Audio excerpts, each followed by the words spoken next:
ملک الموت نے کہا موت کی تکلیف قبر اور جہنم کے عذاب سے کہیں زیادہ ہے۔ حضور صلی اللہ علیہ وآلہ وسلم نے فرمایا موت کی تکلیف سے نجات کے لیے صرف یہ ایک تسبیح پڑھا کرو۔ السلام علیکم ورحمۃ اللہ وبرکاتہ۔ ناظرین کرام، حدیث پاک میں ہے کہ ایک مرتبہ نبی کریم صلی اللہ علیہ وآلہ وسلم کی بارگاہ اقدس میں 4 مقرب فرشتے حاضر ہوئے۔ ان میں سے حضرت جبریل علیہ السلام نے عرض کیا اللہ کے نبی آپ کا امتی روزانہ یہ کلام 10 مرتبہ کہے، میں اسے پل صراط سے برق خاطف کی طرح گزار دوں گا۔ پھر حضرت میکائیل علیہ السلام نے عرض کیا اللہ کے محبوب نبی آپ کا امتی جو ایسا کرے گا میں اسے کوثر سے سیراب کروں گا۔ پھر حضرت اسرافیل علیہ السلام نے عرض کیا یا رسول اللہ صلی اللہ علیہ وسلم میں اللہ تعالیٰ کی بارگاہ اقدس میں سجدہ ریز ہو جاؤں گا اور اس وقت تک اپنا سر نہیں اٹھاؤں گا جب تک اللہ تعالیٰ آپ صلی اللہ علیہ وآلہ وسلم کے امتی کی بخشش و مغفرت نہیں فرمائے گا۔ پھر حضرت اسرائیل علیہ السلام نے عرض کیا تمام نبیوں کے امام نبی آپ صلی اللہ علیہ وآلہ وسلم کا امتی یہ عمل کرتا ہے تو میں اس کی روح اس طرح قبض کروں گا جس طرح انبیاء کرام علیہ السلام کی روحیں قبض کرتا ہوں۔ حالانکہ موت کی تکلیف دردناک ہوتی ہے لیکن وہ اس درد سے بری ہوگا۔ ناظرین کرام، حضرت عبداللہ بن عباس رضی اللہ تعالی عنہم سے مروی ہے کہ حضور اقدس صلی اللہ علیہ وآلہ وسلم نے ارشاد فرمایا اپنے بچوں کو سب سے پہلے لا الہ الا اللہ بولنا سکھاؤ اور انہیں موت کے وقت بھی لا الہ الا اللہ کی تلقین کرو، کیونکہ جس کا پہلا اور آخری کلام لا الہ الا اللہ ہوگا اور پھر وہ 100 برس بھی زندگی گزارے گا تو اس سے ایک گناہ کے بارے میں بھی نہیں پوچھا جائے گا۔ حضرت ابو ہریرہ رضی اللہ تعالی عنہ سے روایت ہے کہ جب مریض پر مرض شدید ہو جائے تو اس کو کلمہ طیبہ زبردستی نہ پڑھاؤ بلکہ اسے تلقین کرو، یعنی اس کے پاس پڑھتے رہو، کیونکہ کبھی بھی کسی منافق کا خاتمہ کلمہ طیبہ پر نہیں ہوا۔ حضرت عبداللہ بن ابو داؤد رضی اللہ تعالیٰ عنہ فرماتے ہیں کہ ایک آدمی بارگاہ رسالت مآب صلی اللہ علیہ وآلہ وسلم میں حاضر خدمت ہوا اور عرض کی اللہ کے نبی صلی اللہ علیہ وآلہ وسلم ایک نوجوان کی موت کا وقت قریب ہے، اسے کلمہ پڑھنے کا کہا جاتا ہے لیکن وہ نوجوان کلمہ پڑھ نہیں پا رہا۔ نبی کریم صلی اللہ علیہ وآلہ وسلم نے دریافت فرمایا کہ کیا وہ نوجوان اپنی زندگی میں کلمہ نہیں پڑھتا تھا؟ لوگوں نے عرض کیا ضرور پڑھتا تھا۔ آپ صلی اللہ علیہ وآلہ وسلم نے ارشاد فرمایا تو پھر کس چیز نے اس نوجوان کو وقت مرگ کلمہ پڑھنے سے روک دیا ہے؟ پھر رحمت عالم صلی اللہ علیہ وآلہ وسلم اس نوجوان کے پاس تشریف لے گئے اور ارشاد فرمایا اے نوجوان لا الہ الا اللہ کہو۔ اس نوجوان نے عرض کیا کہ یا رسول اللہ صلی اللہ علیہ وسلم میں یہ کلمہ نہیں کہہ پا رہا۔ آپ صلی اللہ علیہ وآلہ وسلم نے ارشاد فرمایا کیوں؟ اس نوجوان نے عرض کیا میں وہ بد نصیب بیٹا ہوں جو ماں کا نافرمان ہے۔ آپ صلی اللہ علیہ وآلہ وسلم نے دریافت فرمایا اس نوجوان کی ماں زندہ ہے؟ اس نوجوان نے عرض کیا جی ہاں میری والدہ محترمہ زندہ ہے۔ چنانچہ اس کی والدہ کو بارگاہ نبوی میں حاضر کیا گیا۔ حضور اقدس صلی اللہ علیہ وآلہ وسلم نے اس کی ماں سے فرمایا یہ نوجوان تمہارا بیٹا ہے؟ اس کی ماں نے عرض کیا جی ہاں۔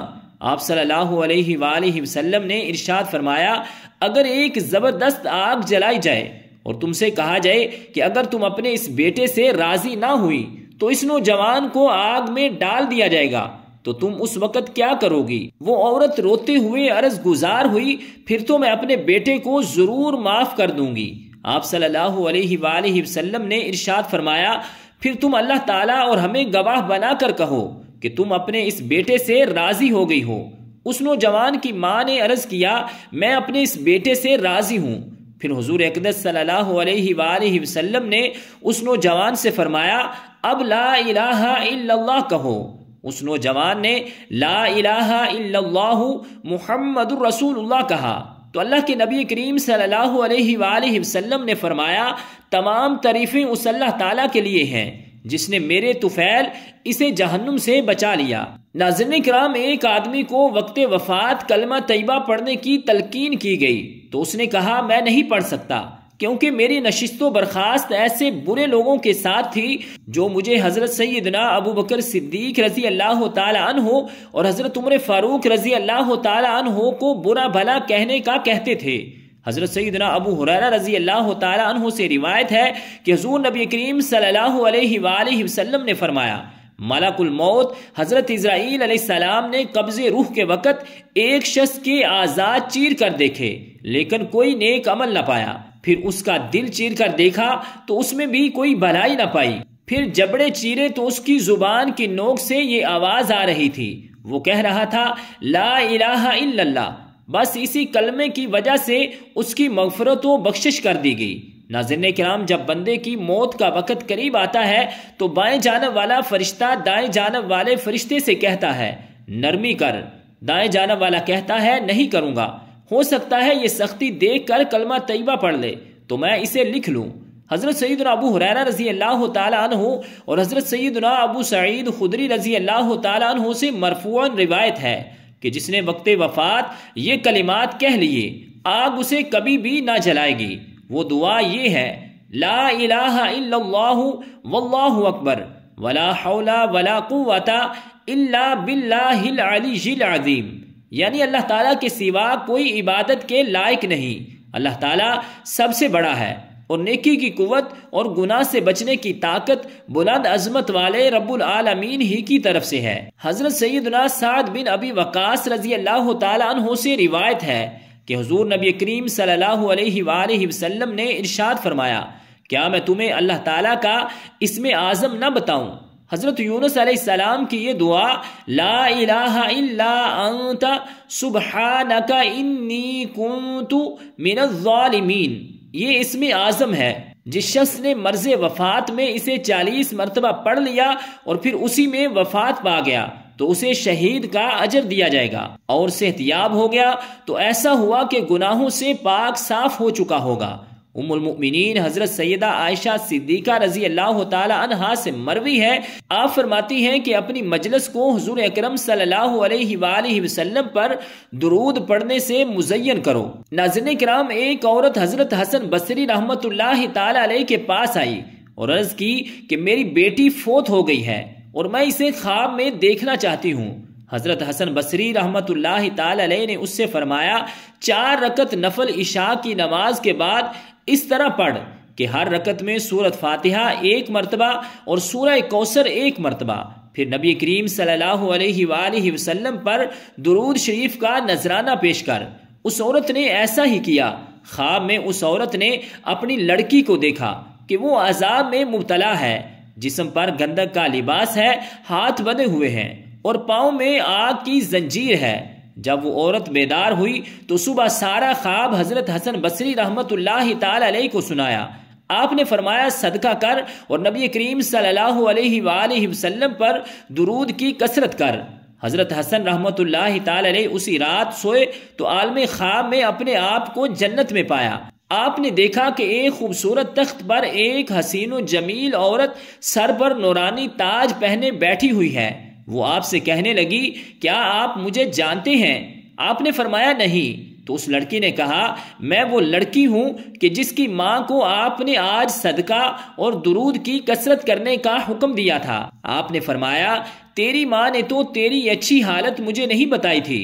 اس خاتون نے کہا میری ماں کی بات سچی تھی۔ اس پر حضرت حسن بصری رحمت اللہ تعالی علیہ نے اس سے پوچھا پھر ایک ہی دن میں تیری یہ حالت کیسے ہو گئی؟ تو اس عورت نے کہا کہ ہم 70,000 نفس عذاب میں مبتلا تھے جیسا کہ میری ماں نے آپ کو بتایا تھا، مگر ایک نیک آدمی آج ہمارے پاس سے گزرا اور اس نے حضور اقدس صلی اللہ علیہ وآلہ وسلم پر درود بھیجا اور اس کا ثواب ہمیں پہنچایا۔ اللہ تعالیٰ نے اس کے درود کو اس طرح قبول فرمایا کہ ہم سب کو اس شخص کی برکت سے عذاب سے نجات عطا فرمائی، اور مجھے یہ مقام و مرتبہ ملا جو آپ دیکھ رہے ہیں۔ ناظرین کرام، جس نے لا الہ الا اللہ کہا اس کے لیے جنت واجب ہو جاتی ہے، اور جس نے سبحان اللہ و بحمدہ کہا اس کے لیے 1,24,000 نیکیاں لکھ دی جائیں گی۔ ناظرین کرام، ایک صحابی نے عرض کی یا رسول اللہ صلی اللہ علیہ وسلم تب تو ہم میں سے کوئی آدمی ہلاک نہ ہوگا؟ تو آپ نے ارشاد فرمایا کہ کیوں نہیں؟ تم میں سے کوئی آدمی اپنی اتنی نیکیاں لے کر حاضر ہوگا کہ اگر وہ پہاڑ پر رکھی جائیں تو اس پر بھاری پڑ جائیں گی، پھر جو نعمتیں اسے عطا کی گئیں وہ لائی جائیں گی تو وہ سب نیکیاں چلی جائیں گی، یعنی ان نعمتوں کے بدلے میں۔ پھر اللہ تعالیٰ اس کے بعد اپنی رحمت سے احسان فرمائے گا۔ ناظرین کرام، جو آدمی اس حال میں اللہ تعالیٰ سے ملا کہ وہ اس بات کی گواہی دیتا تھا کہ اللہ تعالیٰ کے سوا کوئی معبود برحق نہیں اور حضرت محمد رسول اللہ صلی اللہ علیہ وآلہ وسلم اللہ تعالیٰ کے رسول ہیں، تو وہ جنت میں داخل ہوگا۔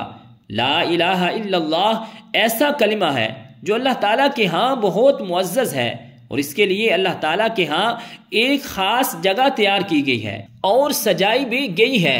جس نے سچے دل سے یہ کلمہ کہا وہ جنت میں داخل ہوگا، اور جس نے جھوٹ موٹ کہا تو اس نے اپنا خون اور مال محفوظ کر لیا، اور اللہ تعالیٰ سے اس طرح ملے گا کہ اللہ تعالیٰ اس کا محاسبہ فرمائے گا۔ حضور نبی کریم صلی اللہ علیہ وآلہ وسلم نے فرمایا، میں اپنی امت کی سفارش کرتا رہوں گا اور سفارش کرتا رہوں گا کہ میری سفارش قبول کی جاتی رہے گی، حتیٰ کہ میں کہوں گا اے پروردگار، جنہوں نے لا الہ الا اللہ کہا ہے ان کے معاملے میں میری سفارش قبول فرما، تو فرمایا جائے گا یہ آپ کے لیے نہیں ہے اور نہ ہی کسی اور کے لیے ہے، یہ تو فقط میرے ذمہ کرم پر ہے۔ تو جس نے بھی لا الہ الا اللہ کہا وہ سب دوزخ سے نکال لیے جائیں گے۔ جو بندہ بھی ایسا فوت ہوگا کہ وہ گواہی دیتا ہو کہ اللہ تعالیٰ کے سوا کوئی معبود نہیں اور میں اللہ تعالیٰ کا رسول ہوں، تو رب ذوالجلال اسے جنت میں داخل فرمائے گا۔ فرمایا اے بلال رضی اللہ تعالیٰ عنہ، لوگوں میں یہ اعلان کر دو کہ جس نے اپنی موت سے 1 سال پہلے لا الہ الا اللہ کہا وہ جنت میں داخل ہوگا، یا 1 مہینہ پہلے کہا، یا 1 جمعۃ المبارک پہلے، یا 1 دن پہلے، یا 1 گھڑی پہلے کہا تو وہ جنت میں داخل ہوگا۔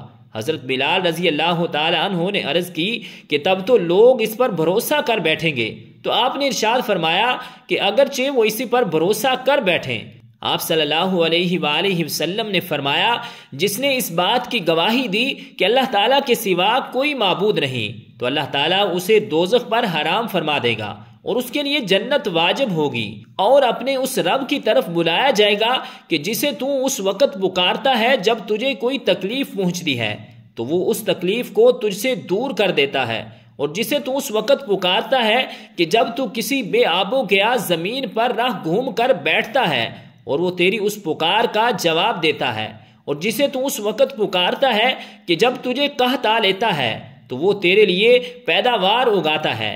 مروی ہے کہ ایک نبی علیہ السلام نے ملک الموت علیہ السلام سے پوچھا تمہارا کوئی قاصد نہیں ہے جس کو اپنے آنے سے پہلے بھیج دیا کرو تاکہ لوگ موت سے ڈر جائیں؟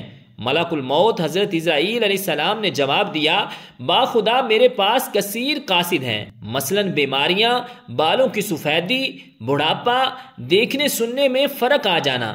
جب کوئی ان میں سے کسی میں مبتلا ہو کر نصیحت نہیں پکڑتا اور نہ ہی توبہ کرتا ہے تو میں اس کی روح قبض کرتے وقت اسے پکار کر کہتا ہوں کیا میں نے یکے بعد دیگرے تیرے پاس قاصد اور ڈرانے والے نہیں بھیجے تھے؟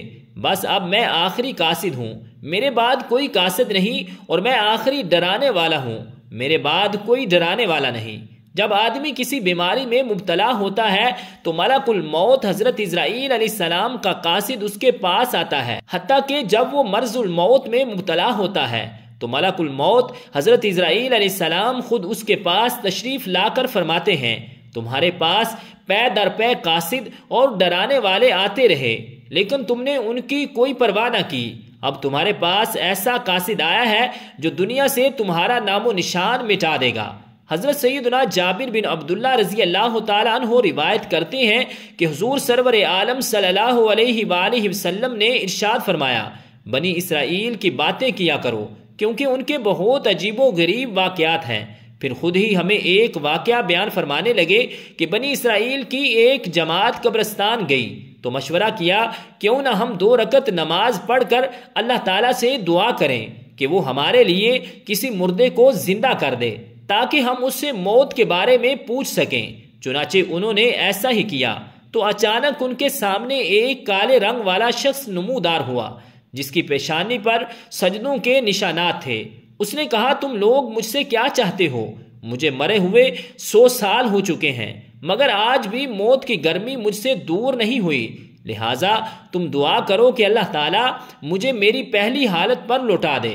بنی اسرائیل کے 2 شخص اللہ تعالیٰ کی عبادت کرتے رہے یہاں تک کہ تھک گئے اور کہنے لگے کہ ہم قبرستان چلتے ہیں اور وہیں اپنا پڑاؤ کر لیتے ہیں، شاید وہیں موت آ جائے۔ چنانچہ وہ قبرستان کے پاس رہنے لگے اور اللہ تعالیٰ کی عبادت کرنے لگے۔ اچانک ان کے سامنے ایک مردہ ظاہر ہوا اور کہنے لگا کہ مجھے مرے ہوئے 80 سال ہو چکے ہیں، مگر اب بھی موت کی تکلیف محسوس کرتا ہوں۔ حضرت سیدنا انس بن مالک رضی اللہ تعالی عنہ بیان کرتے ہیں کہ نبی پاک صلی اللہ علیہ وآلہ وسلم کا فرمان ہے، جو بندہ اللہ تعالیٰ کی عبادت بجا لانے کا ذمہ لیتا ہے، اللہ تعالیٰ زمین اور آسمانوں میں اس کا رزق اپنے ذمہ کرم پر لے لیتا ہے، پھر اس کا رزق لوگوں کے ہاتھوں میں دیتا ہے، وہ اسے تیار کر کے اس تک پہنچا دیتے ہیں۔ اگر وہ بندہ اسے قبول کر لیتا ہے تو اللہ تعالیٰ اس پر شکر واجب کر دیتا ہے، اور اگر وہ اسے قبول نہیں کرتا تو رب تعالیٰ وہ رزق ان محتاج بندوں کو دے دیتا ہے جو اس کا رزق لے کر اس کا شکر بجا لاتے ہیں۔ حضرت سیدنا کعب رضی اللہ تعالی عنہ نے فرمایا، مردہ جب تک قبر میں رہتا ہے موت کی تکلیف اس سے جدا نہیں ہوتی۔ ناظرین کرام، ایک مرتبہ نبی پاک صلی اللہ علیہ وآلہ وسلم کی بارگاہ اقدس میں 4 مقرب فرشتے حاضر ہوئے۔ ان میں سے حضرت جبریل علیہ السلام نے عرض کیا، یا رسول اللہ صلی اللہ علیہ وسلم، آپ کا جو امتی آپ پر روزانہ 10 مرتبہ درود پاک پڑھنے والا ہوگا، میں اسے پل صراط سے برق خاطف کی طرح گزار دوں گا۔ پھر حضرت میکائیل علیہ السلام نے عرض کیا، یا رسول اللہ صلی اللہ علیہ وسلم، جو ایسا کرے گا یعنی روزانہ 10 مرتبہ درود شریف پڑھے گا، میں اسے حوض کوثر سے سیراب کروں گا۔ پھر حضرت اسرافیل علیہ السلام نے عرض کیا، یا رسول اللہ صلی اللہ علیہ وسلم، میں اللہ تعالیٰ کی بارگاہ اقدس میں سجدہ ریز ہو جاؤں گا اور اس وقت تک اپنا سر نہیں اٹھاؤں گا جب تک اللہ تعالیٰ اس کی مغفرت نہیں فرما دے گا۔ پھر حضرت اسرائیل علیہ السلام نے عرض کیا، یا رسول اللہ صلی اللہ علیہ وسلم، جو آپ پر 10 مرتبہ درود شریف پڑھے گا، میں اس کی روح اس طرح قبض کروں گا جس طرح انبیاء کرام علیہ السلام کی روحیں قبض کرتا ہوں۔ حالانکہ موت کی تکلیف بڑی دردناک ہے، وہ اس سے بری ہوگا۔ ناظرین کرام، اللہ تعالیٰ نے جب حضرت آدم علیہ السلام کا جسم مبارک تیار فرمایا تو فرشتوں میں ایک نئی شکل و صورت دیکھ کر تعجب کا اظہار کیا اور آپ علیہ السلام کی خوبصورتی دیکھ کر بھی خوش ہوئے۔ شیطان لعین نے جو آپ کو دیکھا تو کہنے لگا، بھلا یہ کیوں پیدا کیا گیا ہے؟ پھر فرشتوں سے کہنے لگا، اگر خدا نے اسے ہم پر ترجیح دی تو تم کیا کرو گے؟ فرشتوں نے کہا کہ ہم اپنے رب کا حکم مانیں گے۔ شیطان لعین نے اپنے جی میں کہا، با خدا، اگر خدا نے اسے مجھ پر ترجیح دے دی تو میں اللہ تعالیٰ کا حکم نہیں مانوں گا بلکہ اسے ہلاک کر دوں گا۔ پھر شیطان لعین نے حضرت آدم علیہ السلام کے جسم اقدس پر تھوک دیا جو آپ کے مقام ناف پر پڑا۔ خدا تعالیٰ نے حضرت جبریل علیہ السلام کو حکم دیا کہ جہاں تھوک پڑی تھی اس جگہ سے تھوک سمیت مٹی نکال دو۔ اللہ تعالیٰ نے اس مٹی سے کتا پیدا فرمایا۔ ناظرین کرام، رب ذوالجلال کی بارگاہ اقدس میں دعا ہے کہ ہم تمام مسلمان بہن بھائیوں کو اور ہمارے بچوں کو تمام زندگی درود شریف پڑھنے کی سعادت نصیب ہوتی رہے اور ہمیں دین کی مکمل سمجھ نصیب فرمائے اور ہمارا خاتمہ ایمان پر فرمائے، آمین، بجاہ النبی الکریم الامین۔